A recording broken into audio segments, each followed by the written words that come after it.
Começando nos estúdios da Betamax, mais um Psi Podcast. O podcast que fala sobre saúde mental. Como diz a Organização Mundial da Saúde, cuidar da saúde é fundamental. Agora, cuidar da saúde mental é essencial, tá certo?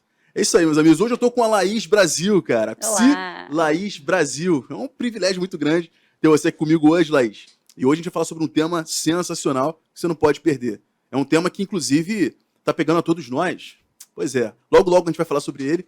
Antes de qualquer coisa, eu quero falar sobre o estilo da Laís. Se liga só no estilo da Psi Laís. Falando em estilo, olha esse cordão de prata 925, que é estilo Psi. Que é estilo Psi, tá tranquilo, Laís. Que é estilo Psi. Presenteou aqui a Laís. Sensacional, né, Laís? Gente, que mimo, que coisa linda. Ele é de prata, todo cheio de pedrinha de brilhante. A coisa mais linda do mundo. Todo Psi vai querer ter isso na vida, com certeza. Tá vendo só, galera? Qual é o seu estilo, Psi? É o que eu pergunto. Então, se você é estudante de psicologia, gosta da psicologia, ou então é um psicólogo, uma psicóloga, fica à vontade. Estilopsi.shop. O QR Code está aí na tela, é só entrar lá e fazer sua aquisição. Beleza? E agora vamos falar um pouquinho sobre psicologia. Né, Laís? Vamos. A pergunta que fica, cara, quando eu converso com um psicólogo, com um psiquiatra, com alguém da saúde mental é: como a psicologia caiu de paraquedas? Como a psicologia chegou na sua vida, Laís? Fala um pouquinho. Bom, começa uma história bem lá atrás. Acho que todo mundo, no início de profissão, né, tem aquela coisa de criança. O que eu quero ser? O que eu quero ser? E era uma das coisas que eu sempre ficava em dúvida, né? Pô, o que eu vou fazer da vida? Meu pai queria porque queria que eu fizesse direito, era o sonho da vida dele. Só que eu não me identificava muito com direito. E, na época, eu tinha uma fama de ajudar muito os meus colegas de escola. Então, assim, precisava de conselho, vinha, conversava comigo. E aí alguém, eventualmente, chegou e falou, você bem que podia ser psicóloga. E eu fiquei curiosa, né? O que é esse raio de profissão? Deixa eu descobrir. E eu comecei a pesquisar um pouco o que era o papel do psicólogo. Eu lembro que na época eu chamei um amigo, a mãe dele era psicóloga, e eu falei, você me arruma uma entrevista com a sua mãe? Para eu conversar com ela, para eu entender como que funciona esse mundo. E aí eu fui, conversei com ela me explicou todas as áreas da psicologia, e eu já saí daquela conversa decidida a iniciar a minha carreira na psicologia, mas não queria clínica de jeito nenhum. Não queria, eu queria só trabalhar em empresa, porque ela falou que podia trabalhar em empresa. Meu pai trabalhava em empresa, eu admirava pra caramba. Poxa, meu pai trabalha, não sei o quê. Porque tem diferença, né, entre psicologia clínica e o psicólogo em geral. O psicólogo tem muitas funções, Tem muitas funções. Você pode trabalhar na área da psicologia em qualquer área, na verdade, né? Então, dentro de empresa, você pode trabalhar na área de esporte, em hospital, por exemplo. Você vai trabalhar na parte de até preparação de profissionais de alta performance. Então, você consegue trabalhar em realmente muitas áreas. A área penal, a área jurídica, eu também sou perita, né, judicial legal, hoje. Cara. Então, é uma coisa que tem muitas áreas realmente de atuação dentro da psicologia. E eu fui caminhando, fiz faculdade, iniciei minha carreira dentro da área de empresa mesmo, que era o que eu queria. E eu tinha pavor de clínica. Eu ficava pensando assim, o que eu vou fazer terça-feira, 3 horas da tarde? Eu vou estar numa salinha escura, meu cliente vai faltar e eu vou ficar entediada. Era o meu medo, né? Falei, gente, eu não quero essa vida para mim de jeito nenhum. E eu iniciei minha carreira em empresa, adorei trabalhar em empresa, é muito gostoso eu trabalhar como psicóloga dentro de empresas. Eu não trabalhava na parte de atendimento, eu trabalhava na parte de RH mesmo, então projetos de RH, consultoria, business partner, treinamento, recrutamento e seleção, essa parte toda de RH, que é bem gostosa. Só que eu comecei a perceber que o estilo de vida de empresa não combinava muito com o estilo de vida que eu queria para mim. Então, nesse processo, eu comecei a refletir, o que eu posso guiar minha carreira para eu ter um estilo de vida que, de fato, eu queira, né? Que eu consiga viver a vida que eu gostaria de viver. Eu tenho algumas questões. Tenho questão de saúde, faço tratamento para 2 doenças autoimunes, então eu preciso ter uma atenção maior à minha saúde, à minha alimentação, isso dedica tempo, exercício físico dedica tempo, queria estudar e eu não conseguia ter tempo. E aí eu comecei a pensar e, eventualmente, sair do mundo empresarial, eu tive a oportunidade de sair e voltei, né, para a área clínica. E aí todos os meus medos foram embora, né?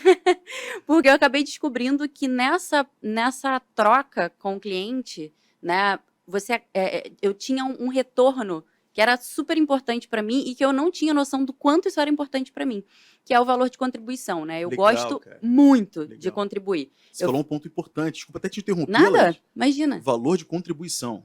Isso é Sim. muito bacana, né? Daí aquela sensação gostosa de se lidar com gente, na verdade, saber que, de alguma maneira, a gente está sendo assim, instrumento de transformação com o nosso amigo, com o nosso familiar, os pacientes. Né? Exato. Então, acho que isso daí traz propósito, né, para o psicólogo, traz propósito pro profissional de saúde mental, na é verdade. Exatamente. E você ter clareza sobre os seus valores é uma coisa que ajuda e traz muita saúde mental, desde já, assim, dando spoiler, né, de tudo que a gente pode conversar hoje. Mas isso foi uma das coisas que, para mim, foi fundamental para eu, de fato, olhar e falar, caramba, eu vivo uma vida gostosa. Eu vivo uma Legal, vida que cara. vale a pena, Bacana, sabe? bacana. É bom, é gostoso viver, é gostoso trabalhar, é gostoso estar na posição que eu tô. E isso tudo tem muito a ver com você identificar e saber ter ações que te aproximem desses valores e até dizer não para algumas coisas que poderiam ser maravilhosas, mas que, no fim das contas, não te aproxima disso, né? Eu lembro que quando eu migrei para a área clínica, eu migrei para a área clínica e para a área jurídica também, né? Eu comecei a atuar como perita judicial e voltei para a área clínica, que eu só tinha atuado na época de faculdade. Isso foi depois de uns 5 anos de formada, mais ou menos. E eu tive uma oportunidade de voltar para a área empresarial. Eu lembro que, na época, como qualquer pessoa que faz uma migração de carreira, você tem uma queda salarial importante no início, né? Então, tem que se preparar para esse momento. E eu tive a oportunidade de voltar para a empresa para ganhar um salário muito maior do que eu estava ganhando na época. E eu tive que decidir, e aí? Eu vou voltar pelo dinheiro, pelo momento agora, ou eu vou continuar o caminho aqui, construindo o que eu acredito e que tem essa parte ruim, né? Os seus malefícios agora, imediatos, de não ter um ganho, por exemplo, que eu teria em empresa, e que ter que construir esse ganho. E aí, como que fica? E eu lembro que na época eu neguei até, eu nem fui para entrevista, eu falei, olha, não é para mim, não quero mais essa área. E foi a melhor decisão que eu tomei, assim. Eu tenho muita clareza. Na época eu já tinha doído, mas eu tinha. Hoje eu tenho muito mais, né? Muito mais clareza de como que vale a pena você dar passos e ter ações que te aproximem, né, daquilo que você realmente valoriza, daquilo que torna a tua vida valiosa, valorosa, no fim das contas, né? Legal. E, inclusive, um ponto bacana que você falou, né, falando sobre valor e tudo mais, é interessante que você não é a primeira psicóloga com quem eu converso, por exemplo, que fala sobre quase que um chamado, quase que um convite, né, que alguém faz a ela. Ou seja, você disse que lá atrás, né, conversando e tal com alguém, etc e tal, falando, pô, cara, por que você não faz psicologia, né? Porque você lida com gente e tal, com uma facilidade, você gosta, leva jeito pra isso e tal. E aí surge aquele estalo, né? Ou seja, às vezes a gente, na busca por sentido, na busca por propósito, né? Às vezes, seja no ensino médio, no pré-vestibular, ou seja um pouquinho mais pra frente, né? Sim, Não tem tempo pra isso, né, Laís? é Não tem verdade. exatamente um tempo pra você pensar, cara, será que é psicologia? Será que é a hora de trabalhar com pessoas, saúde mental, né? Algo que está tão carente hoje em dia, na Sim. verdade. Tantas pessoas passando por certas dificuldades. Mas é muito comum mesmo, né? A gente ver o pessoal optando por psicologia através de um convite como esse, né? Que você Sim. recebeu, né? Isso daí, de repente, Laís, isso daí seria um bom indicador para saber se é psicologia ou não é psicologia? Olha, dentro da área de humanas, existe um leque imenso de profissões. Então, assim, você saber que você tem não digo nem só habilidade, mas prazer em trabalhar com outras pessoas é um indício super importante, com certeza. Eu vejo muito, eu supervisiono psicólogos, né? E eu vejo muita gente que foi para a área da psicologia diferente, por exemplo. Não foi porque, poxa, eu quero contribuir, mas era porque eu preciso me entender, eu preciso resolver um problema pessoal e a psicologia vai me resolver, bababá. Não é o caminho. Se o teu objetivo é esse, você vai fazer psicoterapia. Você não precisa fazer uma faculdade para isso, né?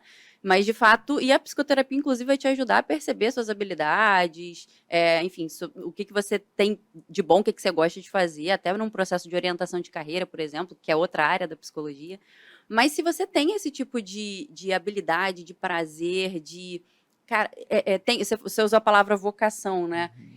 Tem gente que até coloca, cara, é minha vocação. Por que não, né? Por que não considerar, estudar, perceber? Psicologia é um mundo gigante, dá para trabalhar em muitas áreas. E pelo menos assim, né, gente? Eu sou suspeita de falar, mas é muito prazeroso.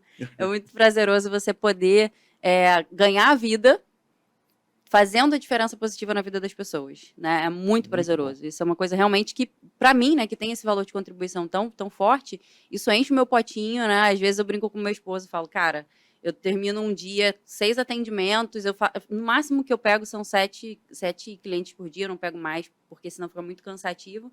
E às vezes eu termino um dia muito cheio, com 7, que para mim é bem intenso, e eu falo, cara, eu tô renovada.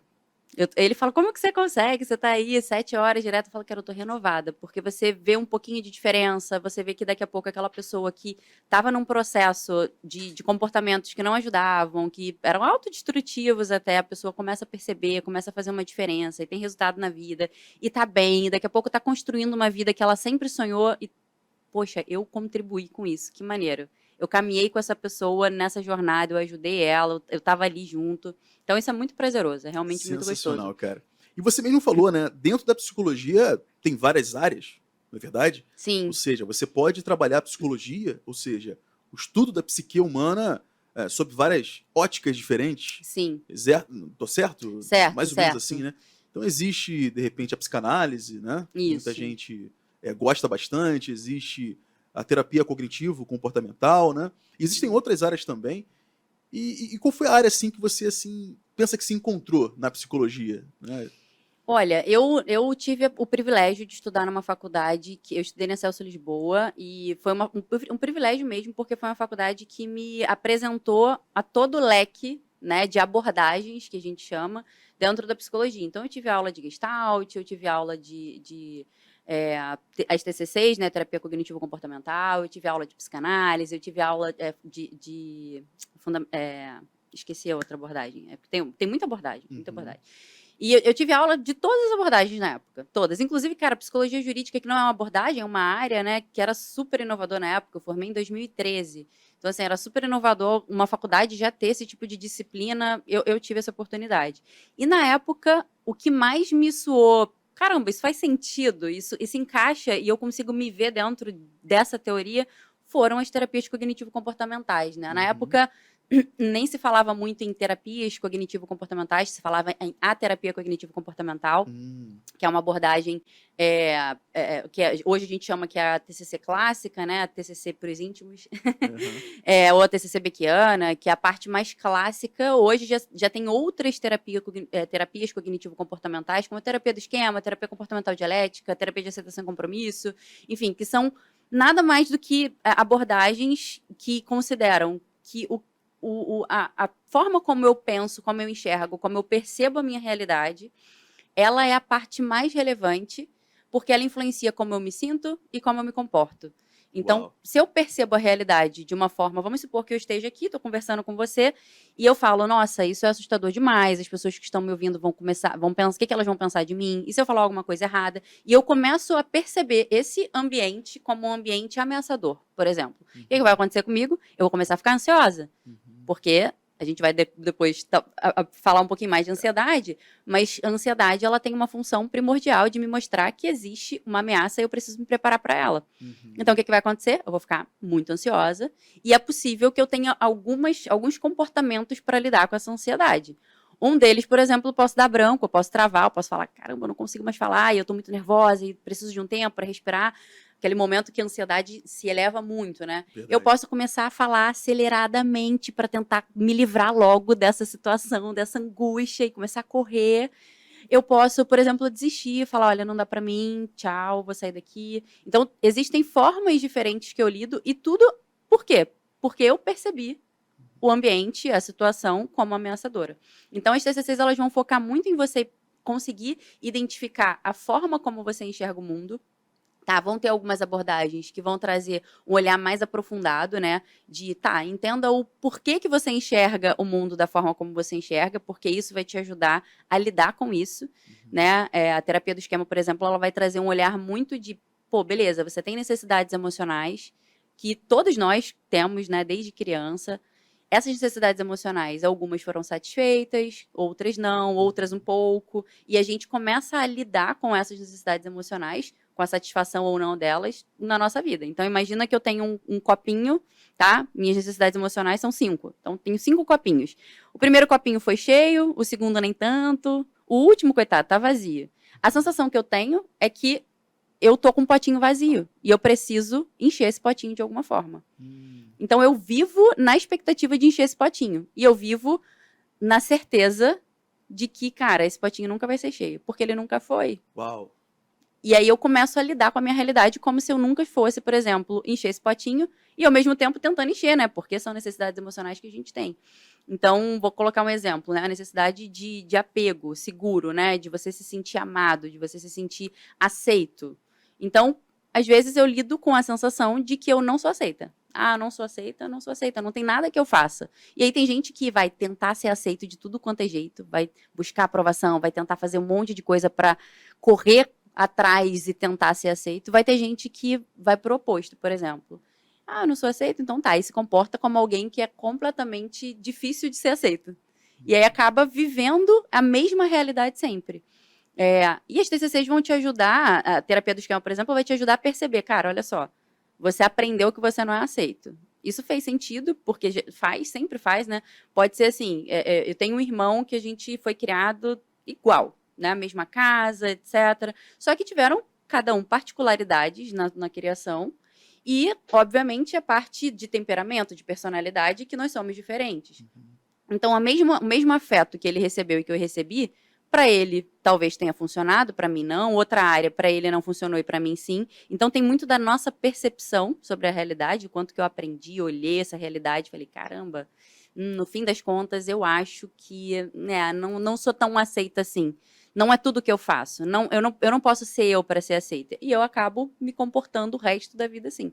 A menos que eu aprenda que essa foi uma história da minha infância, foi uma história da minha vida, que não necessariamente é uma história da vida hoje, que, beleza, eu não tive culpa sobre o que aconteceu lá atrás, eu não tive como controlar, mas daqui para frente eu tenho responsabilidade. Eu posso, de fato, decidir como eu quero lidar com isso. Isso quer dizer que isso vai embora? Não, infelizmente. A gente sempre vai ter as nossas memórias emocionais, elas sempre vão voltar. Mas eu posso aprender a lidar com elas de uma forma diferente. Eu posso aprender a lidar com elas de uma forma saudável, de uma forma que ao invés de me destruir, de me impedir de viver coisas, eu aprendo a lidar com esse sentimento, que é desconfortável, mas, cara, faz parte da vida, e ainda assim ter ações que são comprometidas, que são aquilo que a gente falou no início, né? Ter ações que me aproximam daquilo que é valioso para mim. E aí eu começo a criar novas experiências de vida, novas memórias afetivas, inclusive, e aí vai ficando um pouquinho mais fluido o processo, né? Quer dizer que vai ter uma hora que eu vou parar de sofrer com essas coisas? Muito possivelmente não. Mas talvez a intensidade já não seja mais a mesma. Talvez a tua forma de lidar, que agora é mais saudável, ela te traz um conforto e não te leva de volta para viver aquilo tudo. Tá fazendo sentido? Uma verdadeira aula que eu tô tendo aqui agora, não só eu, mas como nossos amigos aí também, cara. Uma aula incrível. Aliás, é interessante, né, quando você diz, por exemplo, sobre esses males, essas dores que nós sentimos no passado. Nem sempre a gente supera. Às vezes o processo nos indica que é necessário que a gente aprenda a lidar, por exemplo. Exato. Né? Você acabou de falar sobre isso, né? Nessa aula que a gente teve aqui agora. E falando em aula, cara, é importante também a gente pontuar que isso que a Laís, por exemplo, colocou aqui pra gente, né? Isso que você colocou aqui pra gente é algo assim que, honestamente, cara, é por isso que eu falo que é tão importante que a gente estude, né, sobre a psique, né? Sim. Ou que a gente trabalhe a questão do autoconhecimento. Sim. Porque é através do autoconhecimento que a gente identifica quais os copos estão vazios, por que estão vazios. Toda causa gera um efeito. Né, Laís? Exato. Tudo tem um porquê, tudo tem uma origem. Inclusive a ansiedade. Sim, Não é verdade? exato. A gente está aqui hoje conversando e aprendendo bastante, não só sobre a história da psicóloga Laís e também sobre a questão do TCC e tudo mais, que essa aula brilhante que a gente teve aqui agora, mas tudo isso para chegar num ponto assim central, que é justamente a ansiedade. Não é verdade, Laís? Sim. Porque assim, a ansiedade, ela tem tomado uma proporção assim imensa a nível nacional. todos nós temos um amigo, quando não somos nós, que tem passado por questões ligadas à ansiedade. Aquela ansiedade que reflete no nosso lado físico, por exemplo, Sim. né? É possível. Ou então aquela ansiedade que, de repente, nos confunde um pouquinho, né? A gente sente aquele frio na barriga e já pensa, de repente, pô, cara, tô muito ansioso, tô tendo uma crise, tô tendo, de repente, um transtorno. Enfim, é difícil até pra gente, né, se diagnosticar, digamos. Porque, de fato, é um tema que carece de um pouquinho mais de sensibilidade, né? Um pouquinho mais de técnica para conseguir aprender e entender, né, o que é ansiedade. E aí que fica a pergunta. Laís, o que de fato é ansiedade, cara? Como a gente faz para saber se a gente está tendo uma crise, se estamos de fato ansiosos ou se é só, de repente, a gente está fora da nossa zona de conforto, por exemplo? Como é que é isso, cara? Sim. Bom, primeiro de tudo, acho que para responder a sua pergunta, eu vou te falar uma coisa que sempre eu recebo como demanda na clínica. Laís, eu quero me livrar da minha ansiedade. Sempre. É muito comum que as pessoas cheguem no consultório e falem, eu quero me livrar da minha ansiedade. É muito comum. E a primeira coisa que eu falo, eu falei, entendi. Então, por qual caminho você quer? Você quer a morte? Você quer virar um robô? Qual deles? Só, assim, a gente só tem esses dois caminhos, né? Porque a ansiedade, no fim das contas, é um sentimento, né? Um sentimento da emoção medo. Pô, mas medo, às vezes não é medo, é ansiedade. É um tipo de medo específico. Faz parte da gente, Faz parte da humana, gente. isso? As nossas emoções, elas são instintivas. Então, é igual a gente colocar a mão num ferro quente e tirar rápido para não queimar a mão. Você não pensou, você respondeu por instinto, depois você se ligou que, estava quente. As nossas emoções são iguais, elas funcionam de forma instintiva. E, exatamente igual o estímulo de tirar a mão, tem a função protetiva. Então, ela tem a função de ajudar a gente a se proteger da nossa, enfim, o medo, por exemplo, a se proteger de potenciais ameaças. Então, se eu vejo que existe uma ameaça, o meu corpo vai me falar, ameaça, ameaça, ameaça, se prepare. E aí imagina, por exemplo, que se você tem um leão na sua frente, grandão, rugindo com o bocão assim, pra cima de você. Você já teve a experiência de tá perto de um leão, mas não Mas imagina que ele estivesse lá e ele do nada vira. O que você vai ficar? Você vai ficar muito feliz e muito grato se o seu corpo te preparar para de duas uma, fugir ou lutar. Se você perceber que o leão é grande, não dá conta, meter o pé e sair correndo. Não, é um leãozinho, acho que eu caio no braço e eu venço. Lutar, tu vai ficar muito feliz. Então, o teu corpo ele vai te preparar justamente para lutar ou para fugir. Então, teus músculos vão ficar mais enrijecidos. Então, é muito comum, né? Tensão muscular. Tua boca provavelmente vai, né? Tu vai ficar com a boca um pouquinho mais seca. Não vai ter nenhuma vontade de comer, por exemplo. Você não vai ter apetite, né? Com medo extremo, tá? De apetite, vontade de fazer sexo, por exemplo. São dois sistemas, né? Simpático e parasimpático. O teu sistema parasimpático, que é o sistema de ficar mais relaxado, sistema relaxadão lá, tô curtindo, tô fazendo as coisas, ele vai estar completamente desativado e o teu sistema simpático super ativado, mandando oxigênio para os seus músculos começarem a se preparar para lutar ou fugir. Sua visão periférica, ela vai ficar um pouquinho mais embaçada para sua visão, né, focar na tua ameaça. Tá? Cara, existe uma série de mudanças fisiológicas que o seu corpo vai fazer para te preparar para isso. Só que existe uma pegadinha nisso. A minha mente ela não consegue saber se é um leão que está na minha frente ou se é o meu chefe que me chamou para uma reunião urgente e eu acho que eu vou ser mandada embora. Uau! Ela não consegue perceber se a ameaça é real ou se a ameaça é uma conclusão da minha cabeça, por exemplo. Ou é uma ameaça, que existe até a possibilidade, mas que não é real ainda. E ela me prepara exatamente igual, da mesma forma. Tá claro que existem níveis e intensidades diferentes dessa ansiedade, e isso também vai diretamente ao encontro da nossa habilidade de lidar com ela. Então, quanto mais intensa, menor a minha habilidade de lidar com ela, menor a minha capacidade. Isso porque o meu cérebro ele tem uma quantidade de energia limitada, e se ele demanda muita energia para me acalmar, ele está totalmente focado naquilo. Vai ser mais difícil, realmente, ele fazer qualquer outra coisa. Então, eu perco um pouco as minhas habilidades. Mas, no fim das contas, meu corpo está ali preparado para lidar com aquela ameaça. Ou seja, ansiedade é algo inerente a todo cidadão. Todo. Ou seja, eu posso sentir ansiedade todos os dias. Todos os dias. Porque é uma espécie de reação. E ela é boa. Uhum. Essa talvez seja a pegadinha que as pessoas mais caem de acreditar que o problema é a ansiedade. Ah, o problema é a minha ansiedade. O problema é a ansiedade. Não, cara pálida. O problema é você não conseguir conversar com essa ansiedade. Uau. É você não conseguir entender o que ela tá te dizendo. É você não conseguir entender se existe de fato uma ameaça, né? Porque existe uma coisa dentro da TCC Beckiana, por exemplo, que ela fala o seguinte, as distorções cognitivas, né? Quando eu leio o meu cenário de uma forma distorcida, né? Então, por exemplo, o exemplo do chefe que me chamou para uma reunião, né? Cara, olha só, a reunião na minha sala urgente, meia hora. Aí eu começo. Cara, o que eu fiz de errado? Começa a cabeça. Você já leva pro lado negativo, né? Você não que eu pensa fiz de numa errado? promoção, por exemplo. Não, Você já de pensa... jeito nenhum. Tu vai pensar. E assim, e mesmo. E até faz sentido, né? Uma reunião urgente, eu já pensaria, ok, ih, deu ruim. Ok, justo, deu ruim. Tô me preparando para aquela ameaça. Olha que coisa boa. Por quê? Eu olho para todo o meu histórico e falo, cara, eu fiz isso, fiz isso, fiz isso. Opa, não. Eu chequei, eu fiz tudo certo, tá tudo certinho. Ok. Me preparei. Olha que coisa boa. Sem ansiedade, eu não me preparo para reunião. Ele vai falar, reunião urgente, eu vou ficar lá assim, ó. Tô nem aí pra nada, entendeu? Você tocou num ponto que eu queria até absorver um pouquinho mais desse aprendizado que eu tô tendo aqui. Você falou, cara, legal, cara. Por exemplo, eu tô numa sala de aula, né? Tô numa sala de aula e tal. Tá chegando a minha hora de apresentar o trabalho. E eu não lido muito bem com isso, aquele tanto de gente olhando pra mim e tal, o professor, né? E eu fico angustiado, por exemplo, né? Eu fico ali parado e começa a suar, né? E vem embrulhando a barriga, aquela coisa toda. E aí eu fico, caramba, cara, eu vou travar quando chegar a minha vez.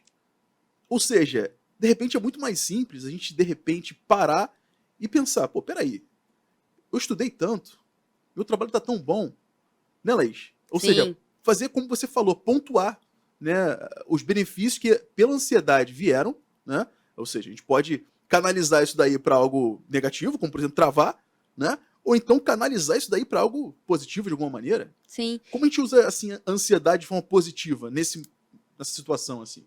Pensa só, se eu vou travar, eu tô cometendo uma distorção cognitiva, previsão de futuro, por exemplo.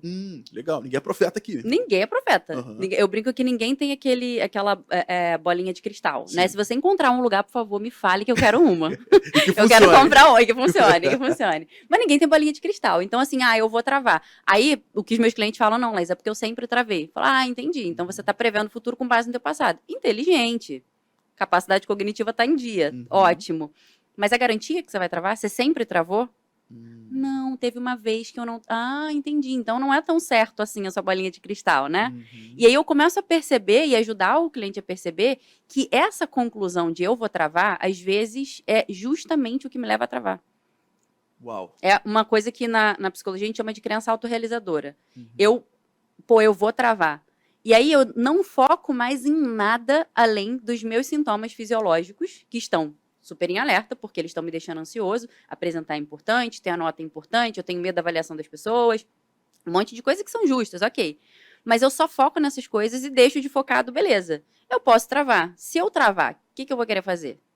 Como que eu posso, às vezes, o que eu posso utilizar aqui para me ajudar a não travar? Como que eu posso sabe? E eu não, às vezes, só de tirar o foco do sintoma fisiológico e desse pensamento fixo, né? Dessa previsão de futuro aí, dessa conclusão precipitada, que pode ser também, eu vou travar, só às vezes de fazer esse exercício eu já consigo relaxar um pouquinho mais e conseguir fazer. Vou estar tranquilão, de boa, igual uma pessoa que é super de boa com a apresentação? Não. E não tem expectativa. Eu acho que esse, às vezes, é muito erro das pessoas. Eu tenho clientes que são mais introvertidos e clientes que têm uma timidez mais elevada, por exemplo. Às vezes, a expectativa deles é que falem igual a mim, por exemplo. Eu sou muito extrovertida e não sou muito sem vergonha para falar, né? Eu tenho muita tranquilidade. Então, às vezes, a pessoa, mas eu queria... Pô, mas tu não vai ser... Não tem essa não é a tua habilidade é outra, tá tudo bem. Então vai ser sempre um pouco desconfortável, mas você consegue encontrar conforto no meio desse desconforto. Perceber que você consegue lidar com esse desconforto sem travar, de boa, vai estar desconfortável, vai estar com sintoma de ansiedade e ainda assim vai fazer a apresentação. Então, eu começo a perceber que aquele monstro todo, putz, na verdade ele era um gatinho. Eu consigo começar a olhar, não porque ele diminuiu, mas eu me tornei maior, eu comecei a entendi. Então, eu consigo lidar com isso. O que antes a minha cabeça fala, eu não consigo lidar, eu vou travar. Então, esse processo de aprendizado, que é o tal do autoconhecimento, por exemplo, ele contribui nisso, é de eu perceber as minhas potencialidades e não só isso, criar caminhos que funcionem para mim, Perfeito. para eu lidar com aquilo. Não é o do amiguinho. O amiguinho pode servir para mim, pode não servir. Qual é o meu caminho? Qual é o caminho que eu vou aprender a lidar, por exemplo, com uma apresentação sem travar, mesmo me sentindo ansioso? Opa! E aí tem várias estratégias que você pode ir treinando. Em psicoterapia, a gente tem muita... o bom da psicoterapia é que ela é individualizada, né?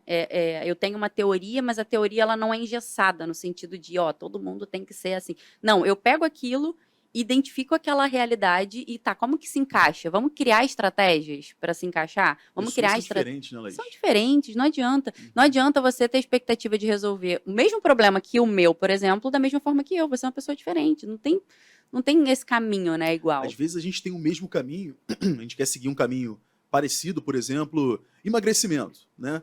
A gente quer seguir o processo do emagrecimento. Só que a causa que nos faz engordar é distinta. Exato. Às vezes você engorda muito porque você, de repente, tenta resolver questões de ansiedade e tudo mais com doce, em excesso. Sim. Às vezes eu tenho um problema, né, na questão do processo de emagrecimento porque eu tenho questões biológicas que me limitam de certa forma. Exato. Então, pessoas são diferentes, né? Exato. Por essa razão, existem caminhos diferentes, né, Laís? Existem caminhos e existem, às vezes, metas diferentes. Então, por exemplo, eu vou dar o meu exemplo dentro do emagrecimento. Eu sou usuária crônica de corticoide. Desde os 10 anos de idade eu uso corticoide. Eventualmente, o corticoide aumenta e eu engordo. Não tem como eu gerar a expectativa de que eu vou ser uma pessoa magra, malhada, entendeu? Todos os dias da minha vida. Eu posso passar por um período. Aumentou o corticoide, em semanas vai tudo por água abaixo. Então, se eu começo a gerar essa expectativa, quando a realidade vem de cara, eu me frustro e eu desisto. Tá vendo? Eu não consigo mesmo. Agora, se a minha expectativa muda, cara, independentemente do período que eu estiver vivendo, eu vou manter uma rotina mais saudável, uma alimentação mais correta, vou praticar atividade física, vão ter dias que eu vou estar ótima, muito bem, obrigada, cabendo nas minhas roupas, vão ter dia que eu vou ter que comprar umas roupas um pouquinho maiores, porque o corticoide aumentou, mas, independentemente disso, eu vou manter um estilo de vida mais saudável. Ponto. Opa, aí eu consigo alcançar. Porque se eu gero a outra expectativa, ela é inalcançável. Não adianta, vou me frustrar e não vou conseguir mantê-la. E como cada um tem o seu processo, digamos, para lidar com esse tipo de angústia, né? Eu queria até te fazer uma pergunta, cara. Uma curiosidade, assim, bem honesta da minha parte, cara. Diz uma coisa. Quando... vamos exemplificar, por exemplo, né? Supondo que eu esteja numa situação similar a essa que você falou agora, por exemplo, prestes a apresentar um trabalho numa sala de aula, ou então o chefe entrou em contato e falou, reunião daqui a 1 hora, eu e você, entendeu? Ou coisa similar, como, por exemplo, um diagnóstico médico, né? Tá chegando o dia de você receber aquele diagnóstico médico e você vai ficando aflito com essa situação e tal. Laís, existe um passo a passo, de repente um processo que eu possa parar e falar, pô, peraí, vou fazer isso, isso e isso para eu conseguir voltar à realidade, digamos. Existe algum passo a passo que eu posso fazer para segurar a ansiedade no momento? Olha, existem alguns passo a passos, né? Eu vou falar de uma forma bem ampla aqui, porque varia muito de pessoa para pessoa, tá? Certo. É exatamente aquilo que eu posso dar um passo a passo e aí você vai olhar e falar assim, nossa, que fantástico, super vai funcionar para mim. E outra pessoa vai falar, ela não tá na minha pele, ela não sabe do que ela tá falando. Perfeito. Então, é bem individual, mas existem alguns passos que aí a ordem talvez seja mais importante você aprender qual a ordem que funciona com você, mas existem alguns passos importantes. Acho que um primeiro passo importante é você conseguir parar e sentir suas emoções. Tá, tô diante de um diagnóstico, possível diagnóstico. Pô, tô ansioso, não posso ficar... Claro que pode ficar ansioso, como assim não pode ficar ansioso? Faz sentido você ficar ansioso. Seria estranho se você não ficasse ansioso, né? Seria estranho se não mexesse com você um possível diagnóstico que vai influenciar a sua vida. Então, tá tudo bem eu sentir minha emoção. Primeiro, aceitar mesmo, né? Lembra das necessidades emocionais que eu falei lá no início? Uma delas é eu aceitar sentir minhas emoções. Eu perceber que tá tudo bem. Eu senti. Tá tudo bem eu senti raiva, tá tudo bem eu senti medo, tá tudo bem eu senti tristeza. A gente, às vezes, tem contextos familiares que embotam isso. Então, quem nunca, né, coitados dos nossos pais, né, mas engole o choro. É isso, eu não posso sentir. Né? Menino feio que tá com raiva. Pô, eu não posso sentir raiva. Então, não é por maldade. Os nossos pais não estavam sacanagem com a nossa cara. Mas, assim, são aprendizados que a gente tem, culturais, inclusive, de que não se pode sentir determinada emoção. Então, o primeiro passo é, cara, deixa eu sentir. Que eu tô a fim de chorar, eu vou chorar. Eu tô, sabe, eu preciso fazer alguma coisa? Não. Vai pro cantinho, vai pro teu canto, pra sentir tua emoção. Eu lembro que durante o período da pandemia, eu sou uma das pessoas que a minha forma de lidar com as emoções, instintivamente, né, que eu aprendi com a vida, é fugindo das emoções. Então, eu vou trabalhar muito, eu vou me envolver um monte de coisa, não sei o que, para não sentir aquilo de forma alguma. Então, eu comecei a aprender que, na verdade, quando acontece alguma coisa importante, a minha tendência é essa. O que eu faço? Eu paro tudo e me tiro a manhã livre, deito na minha rede, pego o meu caderninho e vou chorar, vou escrever, vou ter contato com aquela emoção. Legal, cara. Eu lembro legal. que na pandemia, né, um amigo meu faleceu, enfim. E eu lembro que na hora que eu recebi a notícia, eu estava fazendo o TCC da minha primeira especialização. E eu já estava, assim, já estava muito bem adiantada, eu não precisava ter trabalhado aquilo tudo, mas eu fui até 1h da manhã trabalhando. Uhum. Quando eu deitei na cama, eu falei, eu tô fugindo. Eu tô fugindo. E aí eu parei, no dia seguinte eu cancelei minha agenda toda de manhã e fiz isso. Fui pra rede, ver foto, escrever homenagem pra ele. Que era pra mim, era pra eu Legal. ter contato com aquilo, era pra eu sentir e falar, cara, tá tudo bem eu sentir a perda do meu amigo. Uhum. Tá tudo bem eu sofrer esse luto, sabe? Então, esse passo, né, de você sentir tua emoção, entender o que tá acontecendo dentro de você é o primeiro passo. Porque às vezes a gente quer agir sem antes ter nem entendido o que está acontecendo dentro da gente, né? Verdade. Primeiro passo.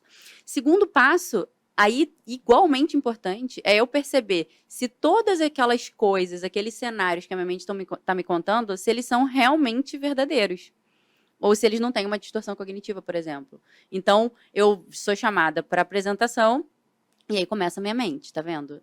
Eu errei naquele relatório, eu vou ser demitida, meu Deus, eu não vou ter como pagar o aluguel, caramba, eu vou estar morando daqui a pouco eu tô me vendo embaixo da ponte, passando frio, sabe? E a sensação física, né, da emoção, presente é mesmo, como né, se eu cara? estivesse lá. Uau. Exatamente. Eu sinto como se aquilo fosse realidade. E é só uma possibilidade. Eu brinco sempre com os meus clientes. Vamos avaliar duas coisas. Probabilidade e possibilidade. Existe a probabilidade de ser mandado embora? Cara, existe a possibilidade de ser mandado embora? Existe. Existe a probabilidade? Vamos pensar, como que eu avalio probabilidade? Dados e fatos. Pô, meu feedback é sempre maravilhoso. Meu chefe tá falando que tá feliz comigo. Pô, cara, existe a probabilidade muito baixa. Se ele fizer, ele vai ser bem coerente. Ou acontecer alguma coisa na empresa, que pode acontecer também. Mas, cara, probabilidade baixa. Às vezes, só de avaliar... porque possibilidade pode acontecer tudo nessa vida, né? Pode cair um meteoro aqui agora. Mas qual a probabilidade disso acontecer? Então, Vale a pena se desesperar com um meteoro caindo? entendeu? Não, é tipo, qual a probabilidade?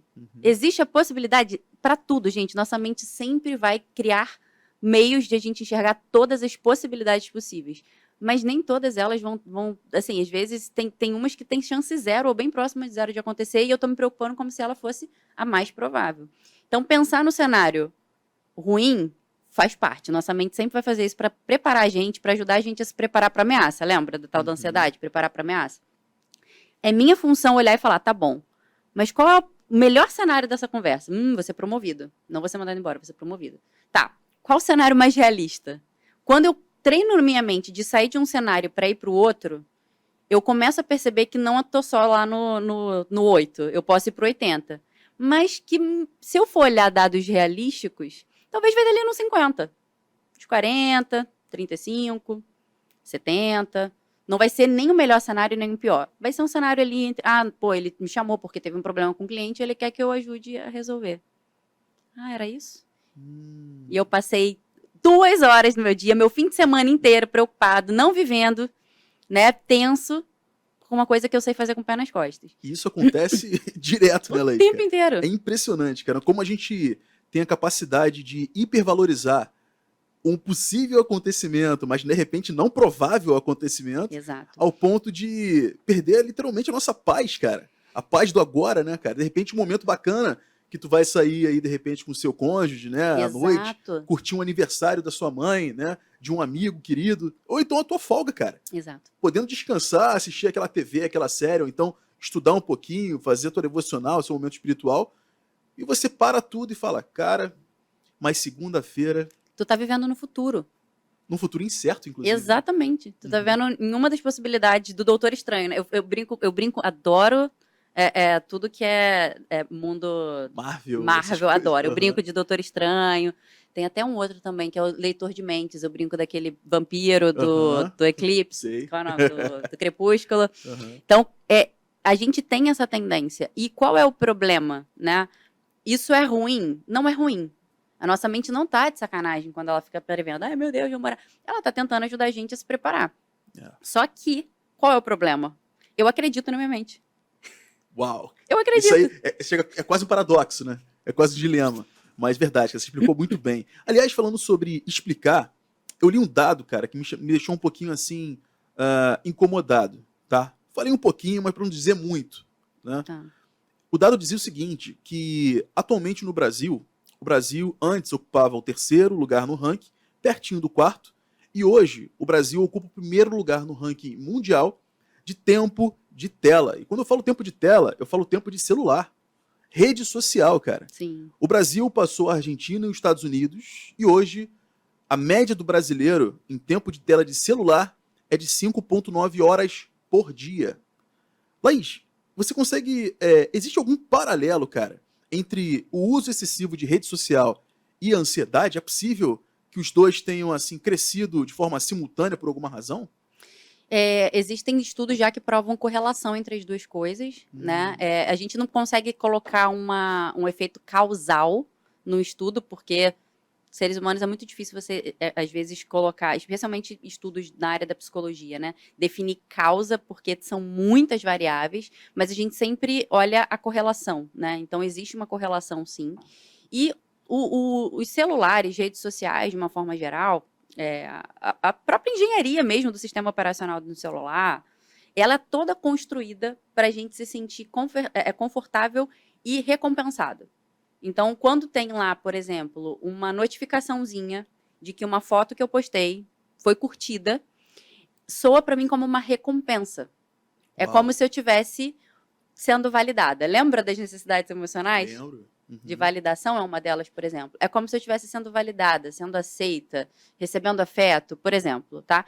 Então, notificações, plim, barulhinhos, tudo isso, eles ativam o nosso sistema de recompensa de uma forma muito, muito intensa, né? Uau. Então, de repente, se eu tô aqui conversando contigo, né? Ou então eu tô num momento assim interessante de uma aula importante para mim na faculdade e dá aquele plim no celular, eu não posso olhar o celular porque eu tô atento à sala, mas eu vou ficar de alguma maneira ansioso ou na expectativa de ver, pô, cara, que Exatamente. foto é essa que postaram? Né? Exatamente. O que tem ali pra mim? Que E de tem novo? aquela sensação ainda de eu tô perdendo alguma coisa, né? Tipo, se eu não tô olhando, eu tô perdendo alguma coisa. A Então- vida tá acontecendo e eu não tô vendo, né? Esse fim de semana a gente tava conversando em família, né? No café da manhã de Dia das Mães. E aí uma pessoa falou assim, tal, eu fiz uma situação assim, até postei. E aí eu falei, eu vi. E aí minha esposa falou assim, eu não vi. Tipo, foi muito engraçado. Eu não vi. Falei, não, foi no story que ela postou e tal. E é exatamente isso, a sensação do, pô, eu não vi, eu perdi isso. Então, a sensação de que eu tô ficando de fora também, eu não tô acompanhando a vida. Tudo isso é muito bem arquitetado e construído para prender a nossa atenção, né? Existem muitos motivos por trás, e obviamente o negócio por trás das redes sociais também é muito importante, tá aí, beneficia um monte de gente, não é uma crítica, mas que a gente tem que ter atenção, porque isso mexe muito com a nossa estrutura fisiológica, inclusive. Uau, isso daí é importante, né, cara? Muito, mexe muito. Nós não somos digitais Não. como o celular, nós somos biológicos, analógicos. Exatamente. Né? A gente tem uma necessidade, muitas necessidades, inclusive fisiológicas, que às vezes a rede social, o celular, enfim, qualquer coisa. Às vezes não é nem a rede social em si, é a notícia, né? Eu estar por dentro do que está acontecendo no mundo. É como se eu estivesse por fora. Tá, cara pálida, você tá por dentro, impediu a pandemia de acontecer? Não impediu. Então, a gente às vezes perde um pouco essa noção da nossa realidade a partir dessas redes sociais. Então, existem muitos sistemas fisiológicos envolvidos nesses processos, muitos neurológicos também, e que acho que para a vida real a gente precisa ter atenção de eu preciso desconectar, eu preciso viver a minha vida, experimentar a minha vida um pouquinho longe das telas. Não tem nenhum problema usar celular, eu não sou contra celular de jeito nenhum, adoro, uso, mas eu tenho limites, por exemplo, tem um dia na semana, que são os domingos, o meu celular fica o dia inteiro e não perturbe. Então, eu não recebo ligação, eu não recebo mensagem. Ai, mas e se for urgente? Cara, vai chegar. Se for urgente, a pessoa vai ligar, sabe? Vai ter. E eu consigo experimentar a minha vida. Eu consigo ter uma relação mais profunda com meu esposo, eu consigo brincar, aproveitar mais uma praia se eu estiver na praia. Então, essa vida real, ela às vezes traz um ajuste, um equilíbrio fisiológico pra gente que a gente não consegue nas redes. E talvez isso seja, assim, mais uma forma da nossa mente nos enganar, né? Entendendo que, de alguma maneira, tudo que tá aqui é a vida real. Exatamente. Onde, na verdade, não é. Aí vem a questão das comparações. Nossa, né? demais. Você tá no processo de emagrecimento e vê uma foto e fala, caramba, cara, tô tão longe. Tô tão longe, Tu vê alguém viajando para algum lugar que você gostaria muito, né? Sim. Ou então tendo aquilo que você sempre quis ter e você não tem no momento e você começa a ficar mal por aquilo ali de alguma maneira, né? A questão da comparação. Nossa, isso acontece demais. Você não tem noção de como isso acontece no consultório, né? Eu lembro... Um exemplo que eu sempre uso com os meus clientes é o seguinte...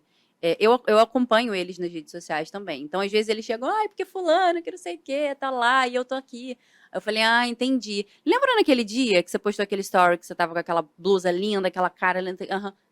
Eu sei o caco que você tava. Aí, ué, mas se eu não postou, não tava linda, maravilhosa? Mas pra mim, você falou como que você tava de verdade. Era real? Não era real. Eu falei, então pronto, cara. As pessoas que estão por lá, elas podem estar super felizes com a vida delas, mas elas são pessoas reais, que têm as crises delas, exatamente igual você. Mas ela tá vivendo o sonho. Você quer viver esse sonho? Vamos construir esse sonho então, cara. Vamos lá, vamos construir. Você quer viver essa realidade, quer viajar para não sei... Cara, vai lá, se planeja, vê quanto custa e vai viver o teu. Agora não vai pensar que, mas porque tá tão distante. É a tua realidade, a tua vida. Vamos lidar com ela? Vamos parar de lidar com a vida né? Que a grama do vizinho. A grama do vizinho sempre vai ser mais verde, gente. Sempre vai ser. Mas vai lá cuidar. Vai lá cuidar. Acabou. Cada um tem o seu processo, cada um tem a sua história, circunstâncias, trabalho, etc. E você tocou num ponto fundamental, cara. Você falou sobre desconectar. E no mundo conectado, isso se torna cada vez mais difícil. Inclusive, se tratando de trabalho, por exemplo. Inclusive. Porque a gente passa muito tempo conectado no trabalho. O trabalho hoje em dia está muito dinâmico. São múltiplas funções. Sim. Todo mundo fazendo tudo e tal, um pouquinho de cada coisa. Assumindo muitas responsabilidades, em áreas, inclusive, que você, de repente, não estudou para assumir aquilo. Sim. Né? E aí você tem aquela dificuldade. Terminou o expediente do trabalho, você está tão ligado que você para... Ué, peraí. Já acabou? Beleza, aí você sai do trabalho e ao invés de desconectar, de desligar, você continua, de alguma maneira, no trabalho. Sim. Né? Ao ponto de não conseguir curtir, de repente, sua família e tal. Isso gera um estresse danado, né? Isso gera e traz outros prejuízos, né? Todas as teorias de bem-estar, por exemplo, elas vão colocar um valor muito importante no sentimento de realização, né? Então, eu me senti realizado, com o meu trabalho, inclusive, é um fator muito importante de saúde mental, mas não é o único, né? A minha realização, ela não necessariamente precisa estar ligada apenas no trabalho. Né? Então, eu me senti realizado como, sei lá, como filha, eu me senti realizada como amiga, como esposa, como, sei lá, às vezes dona de casa, como estudante, sei lá, tá? Eu me senti realizada com a minha vida, eu ter a sensação de que eu dou conta da minha vida, por exemplo, é outro fator de bem-estar. Eu, de fato, consegui viver os meus dias, desfrutar das coisas boas dele, outro fator de bem-estar. Se eu tô sempre conectada ao trabalho... E trabalho é problema? É verdade. Não tem, né? Trabalho é problema? Foi contratado para resolver problema. É isso. Não tem pra onde correr. Eu tô sempre só colocando, eu brinco com os meus clientes que é como se eu colocasse uma mesa, um tampão, com um único pezinho. Eu só tenho um pezinho. A hora que eu não estiver muito bem, minha vida vai desmoronar inteira. Uau.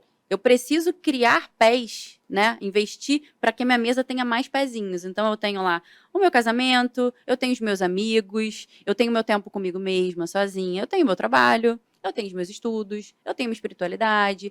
Então, eu vou investindo a minha vida de uma forma em que eu consiga equilibrar mais as coisas. E eu não estou falando desse equilíbrio utópico de fazer tudo, não, tá? É isso aí mesmo. Vão ter semanas que o trabalho vai tomar 90% do seu tempo. Mas que você cuide para que não seja sempre, por exemplo. Né? Mas existe uma intencionalidade, tem que ter, e tem que dizer não. né? Eu trabalhei em empresa há muito tempo, então eu sei que esse processo de dizer não para chefe é complexo mesmo, é difícil. Mas eu lembro, foi um exemplo muito importante para mim. Eu trabalhei com um rapaz chamado André, ele é um querido. E eu lembro que o André, eu estava numa posição de gerente, ele também estava numa posição de gerente de uma área diferente, e eu trabalhando igual uma doida. Eu trabalhava de 7 da manhã às, sei lá, 9 da noite no escritório, chegava em casa e ainda trabalhava mais um pouco. Foi um período muito louco da minha vida. E o André chegava no horário dele, dava o horário dele embora, faça chuva, faça sol, ele ia embora. Tinha dia que ele precisava ficar até mais tarde e ele falava, olha só, eu tô ficando até mais tarde. E ele pontuava, cara, mas não é o que eu quero. E aí eu lembro que um dia eu conversei com ele, André, como? Como faz? Ele falou assim, eu tenho minha esposa em casa. Minha esposa é mais importante. Eu vou dar atenção pra ela, eu preciso dar atenção pra ela. Eu preciso viver a minha vida. E eu fiquei assim, eu era nova, né? E eu fiquei assim, caramba, que loucura. Eu brinquei com ele, pô, André, quando eu crescer, quero ser igual a você. E era uma clareza que ele tinha, porque era o seguinte, o mundo tava caindo. Dia seguinte ia até mais. São as outras pernas, né? Da Cara, cadeira, da mesa não, que você falou. e tu ia ter tempo para resolver isso É no dia verdade. seguinte. Você é contratado para trabalhar, para dedicar uma parte do seu tempo ali. E é tempo mesmo. Se eu dedico mais tempo do que eu sou contratado, caramba, eu tô dedicando necessariamente menos tempo para as outras coisas que, em tese, eu digo que são mais importantes. Mas são realmente mais importantes na prática? Porque a quantidade de tempo, de energia, de pensamento, de investimento de recursos, às vezes financeiro, isso daí são indicativos do que é importante para mim. Perfeito. Então, se eu acho que a minha família é mais importante, cara, eu preciso aprender a dizer não para outras coisas e dedicar. Isso pode ter consequências negativas, e eu sei que pode, especialmente no contexto corporativo, né? Existem corporações que são mais tem mais vontade de ajudar a pessoa a ter uma vida mais saudável, e existem outras não, que é, cara, me dê o que eu quero e eu vou te dar muito dinheiro em troca e tá tudo certo. E isso também é um ponto de reflexão, porque às vezes eu estou numa corporação que não me permite viver a vida que eu acho que é a correta. Cara, eu preciso me preparar para sair desse lugar. E isso em todas as áreas da vida, Em né? todas as áreas. Eu Isso- preciso me preparar. E aquilo, isso tem consequência. Tem muita O consequência. estresse, por exemplo, é uma delas. E a pergunta que fica é: o estresse, até onde vai o estresse? Ou seja, até onde a gente consegue suportar sem que tenha, assim, algum tipo de sintoma pesado, até no nosso ser mesmo, né? Porque a consequência do estresse vai além, por exemplo, de um mal-estar ou de um mau humor qualquer. Uhum. Ela chega a ter outras áreas, não é verdade, Laís? Sim, sim. O estresse, ele faz parte também, tá, da fisiologia humana. Ele não é uma coisa ruim por si só, tá? Então, por exemplo, eu ter picos de estresse é normal e até saudável, né? O estresse, às vezes, ele gera em mim um movimento necessário para eu vencer uma barreira, né? Então, o estresse, ele tem uma mudança, faz uma mudança fisiológica em mim que me ajuda, às vezes, a alcançar algumas coisas. O problema é quando esse estresse, ele começa a ser crônico. Eu começo a só viver momentos de estresse. Eu não tenho momento de baixa. Eu não tenho momento de relaxamento. Eu não tenho. É muito comum chegar no consultório. E seus momentos de lazer? Hã? É de comer ou de passar no cabelo? Como assim, gente? Não, eu não tenho. É fim de semana, o que faz? Não, fim de semana geralmente eu pego, adianto um pouquinho do trabalho da segunda. É muito comum, porque eu tô sempre mantendo. E eu brinco que estresse é viciante, né? Você vive aquele vício da adrenalina e tu começa a entrar numa de que, cara, esse é o meu modo de funcionamento, esse é o modo de funcionamento correto. E o sistema, ele se ativa e se alimenta. Se eu não baixar, se eu não ajudar meu corpo a baixar esse estresse, isso tem prejuízos em diversas áreas. Uma delas, por exemplo, a nossa querida memória. Estresse demais afeta a memória, assim, absurdamente. Então, se eu tenho sempre picos de estresse, eu tô comprometendo o meu sistema de memória. Então, ai, mãe, eu não consigo lembrar de nada. Por que será, né? Porque a atenção, ela é importante, a emoção, ela é importante para um processo de memória. Se o meu estresse está muito ativado, meu processo atencional, ele pode ficar um pouco comprometido também, fisiologicamente. Então, o estresse por si não é o problema. O problema é eu sempre viver em estresse. É eu não ter momentos de pausa na minha vida. Porque se a gente for muito utópico, né? Falar, não, olha, A vida boa, a vida leve, viva lá, não sei o quê. Você não vai ter estresse, você vai sempre lidar com os problemas de uma forma de boa. Essa é a utopia dos meus clientes, né? Poxa, eu queria tanto que acontecesse um negócio e eu não sentisse, eu ficasse bem. Eu falo, tu tá querendo virar um robô. Porque não existe essa possibilidade. Você vai se estressar, você vai ficar puto. Tudo bem, vai lá, resolve, baixa a adrenalina, se entende, se acolhe. Tenha momentos bons, se proporcione momentos bons, momentos de lazer, de desfrute, faça o que você gosta, passa tempo com pessoas que você gosta, pratica um hobby que você gosta, sabe? Tenha momentos de relaxamento, de desfrute, de prazer na tua vida. E aí, quando os picos de estresse vir, lide com eles, tá tudo bem. Mas não faça isso uma regra de vida, né? Tá fazendo sentido? Total sentido, cara. E aí eu tenho uma pergunta pra te fazer. Sobre fazer sentido também, tá? Você conhece a história do ovo? Deve conhecer várias histórias de ovo, com certeza, entendeu? Agora eu ouvi uma vez, cara, uma história que fez muito sentido pra mim. E eu espero que faça total sentido pra quem tá nos ouvindo também. Veja bem, quando a casca de um ovo é quebrada de forma externa, uma vida termina. Agora, quando a casca de um ovo é quebrada de uma forma interna, de dentro pra fora, uma vida começa. Não é verdade? Sim. Isto é, grandes coisas sempre começam de dentro. Às vezes a gente se preocupa muito com a casca, esperando que a casca, né, sirva de algum tipo de instrumento de transformação de vida. Às vezes aquele sorriso que você colocou no seu rosto, passando uma boa maquiagem, né, mas por dentro você está triste, você está relutante, né, está lutando contra aquele desânimo, não é verdade? Mas por fora você está com aquele sorrisão na rede social, não é verdade? Só que como grandes coisas acontecem por dentro, é fundamental que a gente cuide da nossa saúde mental, não é verdade? Porque é daqui que vão sair os verdadeiros sorrisos, as verdadeiras transformações. É necessário que a gente cuide dos nossos sentimentos, como disse a psicóloga Laís aqui hoje. E é por isso que eu te convido, né, a participar de uma terapia. Caso você esteja passando por algum momento assim de aflição, um momento de dor, desânimo, de repente, alguma coisa causada, né, pela ansiedade, como a gente aprendeu aqui hoje, ou então pelo o excesso de estresse, mas o estresse maligno, ou seja, aquele estresse que não te deixa dormir de noite.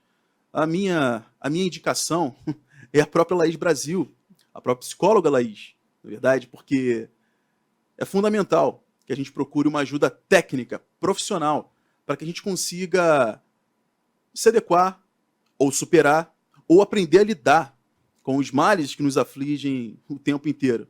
Não é verdade, Laís? E é por isso que eu quero passar aqui a bola para a Laís aqui agora, porque a gente já está chegando no finalzinho do nosso podcast. Passou rápido, né, Laís? Passou rápido. Passou bem rápido. E se você quiser, é claro, conversar com a Laís, encontrar a Laís, né, para falar sobre terapia e tudo mais, aí vai estar o QR Code aí na tela. E também tem algo especial aqui agora, porque a Laís também é mentora de outros psicólogos. Laís, fala um pouquinho sobre o seu trabalho aqui, aquela câmera. Claro. Bom, eu sou, como o Rodrigo falou, sou mentora de psicólogos também, supervisiono, ajudo psicólogos a conseguirem, de fato, desenvolver um raciocínio clínico e atender aquele cliente naquela especificidade, de acordo com uma teoria psicológica que seja eficaz, que ajude, de fato, o cliente a não só, às vezes, melhorar dos sintomas que estão fazendo com que ele, né, adoeça ou tenha problemas na vida, mas, de fato, consiga construir um estilo de vida que seja protetivo, que ajude e que tenha uma vida que, de fato, vale a pena. Então, eu tenho desenvolvido minha carreira para ajudar outros psicólogos também. E se precisar entrar em contato comigo, meu site é www.laisbrasil.com, Laís com S, Brasil com Z. E pode me procurar no Instagram também, Laís Brasil Psi, Laís com S, Brasil com Z. E é isso, assim, vai ser muito prazeroso poder, lá desde o início, né, tô falando sobre contribuição, é muito prazeroso também poder ajudar outros psicólogos a fazerem um trabalho efetivo, né, eficaz na vida dos clientes, porque é muito, às vezes a gente sai da faculdade muito cru, né, eu não estou preparada, eu não sei, a faculdade de fato não prepara a gente para todos os desafios da nossa profissão, e ter alguém para caminhar junto é sempre uma coisa muito boa. Ter alguém para mentorear a gente, né? Sim. Às vezes uma consultoria, uma mentoria, né? Um Sim, processo sim. desse assim. também ajuda bastante, né? Na Com nossa certeza. carreira, jornada profissional. É essencial, assim, acho que é um dos pontos que realmente fazem muita diferença na vida do psicólogo, né? Ter alguém que é um pouco mais experiente, que vai conseguir dar um olhar de fora, um olhar, às vezes, um pouco mais amplo sobre a situação. Olha, se eu E tivesse, desculpa te interromper, Laís, mas se eu tivesse uma mentoria no início da minha jornada profissional, cara, seria sensacional. Não sim, é faz verdade? muita diferença. Faz muita diferença, é fundamental. A gente aprende muito do que a gente vai aprender, validar, na verdade, no dia a dia, né? Sim, com No certeza. cotidiano, porque uma coisa é teoria, outra coisa é a prática. E sem contar toda a parte por trás do trabalho do psicólogo, porque se vê muito a relação dele com o cliente. Mas por trás disso existe um profissional, né? Às vezes um empresário que tem conta de trabalho, conta de casa para Verdade. gerenciar, que existem questões contábeis, por exemplo, que o psicólogo fala, ai meu Deus, como que eu faço? Como que eu lido com isso?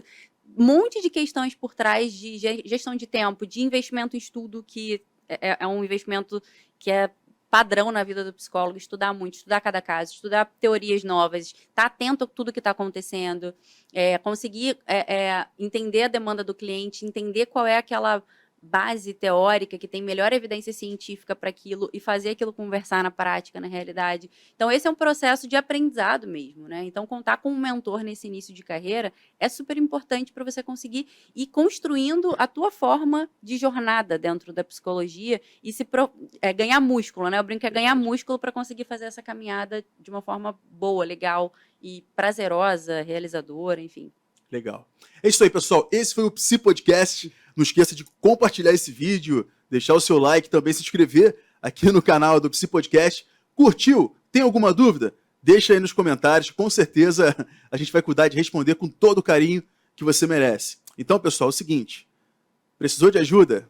A questão está aqui. Corra atrás, beleza? Corra atrás, entre em contato com o psicólogo, faça sua terapia e encontre novas razões para voltar a sorrir. Beleza? Esse é o Psi Podcast, galera. Sua mente está pronta?